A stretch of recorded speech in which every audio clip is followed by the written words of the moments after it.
Good morning, you beautiful people. I hope you guys are having a wonderful day today. Welcome back to another episode of my Building the Perfect Call of Duty series. This series in which I take different dynamics and elements of each and every Call of Duty and I try to smash them together and make ourselves a perfect Call of Duty. This time, we're talking about death streaks. Death streaks were a feature of Call of Duty Modern Warfare 2 and Call of Duty Modern Warfare 3. They were a little perk that they gave to you after you died in either 4 or 5 times in a row without getting a single kill. This was designed in actually a good sense. It was a good moral behind it, because in Call of Duty 4, if you had a spawn trapping team, then it was very difficult to break a spawn trap in COD 4, especially because YouTube wasn't really a big thing back then and people didn't look up how to break those things and how to get better and all that. So Infinity Ward innovated. They said, okay, you guys want to get out of those spawn traps, you guys don't want full teams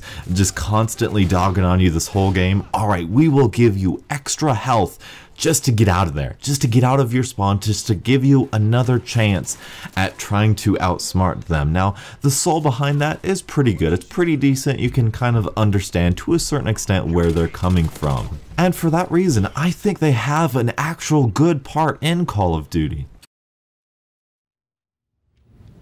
No, God! No, God, please, no! No! No! Maybe they weren't the best idea, but I mean, Revenge and Copycat weren't that. No! If nothing else, I entertain myself with this. Alright, no, death streak should not at all be in any perfect Call of Duty by any means. It is one of the reasons why I absolutely hate, and why we all hate, Modern Warfare 3. Forget you, Last Stand, we all remember that. I do not need to beat that dead horse, but I will. Death streaks are counter. You know, they are not in uniform of what my perfect Call of Duty is. My perfect Call of Duty rewards the skilled player, but I did want to make this video because of one little aspect about death streaks. People will argue that death streaks aren't necessarily overpowered because you have to die a certain amount of times in order to use them. Your KD when you're using Last Stand or Dead Man's Hand is not that good, so why not just give it to them? And this is an argument used against quickscoping. Now, Jamskis, relax yourself, it's alright baby, don't worry about nothing. People say that quickscoping is overpowered, and then people rebuttal that by saying, look at a sniper's KD, it's usually not that good. But this is the dynamic that I wanted to touch on. It is not about how often you get kills compared to deaths, it is about how you get those kills. That is what is most important. The fact that quickscoping is using a long distance gun in a very close quarter combat situation like a shotgun is not balanced. The fact that you have to die 5 times in a row and you get 1 kill out of it, it's only 1 kill to your 5 deaths. It doesn't matter because that 1 kill wasn't earned with skill. It wasn't earned with the strategic, smart player status that I want it to be. And that's basically all I wanted to say in that video, as well as make the joke at the beginning.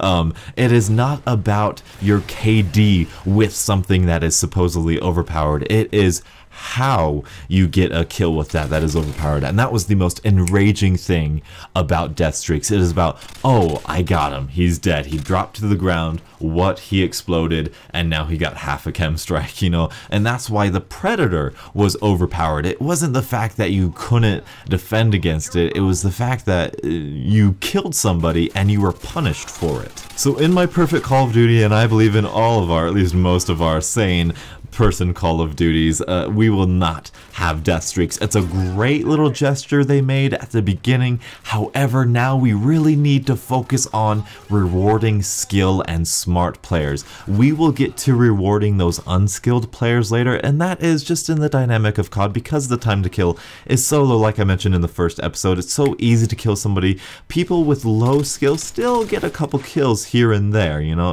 We'll get to it later, but I just want to touch on that. Thank you guys so much for watching.